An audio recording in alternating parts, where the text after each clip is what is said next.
મહાશિવરાત્રિના પાવન અવસરે સમગ્ર પાટણ શહેર શિવમય બન્યું છે, ત્યારે પાટણના સિદ્ધહેમ ગાર્ડન ખાતે પણ એક અનોખો આધ્યાત્મિક કાર્યક્રમ યોજાયો હતો. ગુજરાત યોગ બોર્ડ દ્વારા ચાલતા અને ભારત વિકાસ પરિષદ સંચાલિત યોગ કેન્દ્રની બહેનોએ વહેલી સવારે યોગાભ્યાસની સાથે સાથે ભગવાન ભોળાનાથની સ્તુતિ કરી શિવરાત્રિના પર્વની ઉજવણી કરી હતી.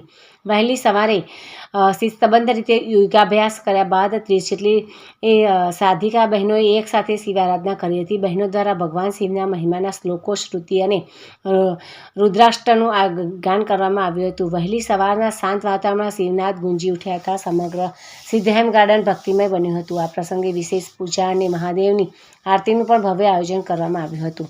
શિવરાત્રિના પર્વને સ્વાસ્થ્ય અને આધ્યાત્મિકતા સાથે જોડીને ઉજવવાનો પ્રયાસ આકર્ષણનું કેન્દ્ર બન્યો હતો. સિદ્ધહેમ યોગ કેન્દ્ર અને ગુજરાત યોગ બોર્ડના સંયુક્ત ઉપક્રમે યોજાયેલા કાર્યક્રમનો મુખ્ય હેતુ જનતામાં યોગ અને પ્રત્યે જાગૃતિ લાવવાની સાથે ભારતીય સંસ્કૃતિ અને તહેવારોનું મહત્વ જાળવવાનો રહ્યો છે.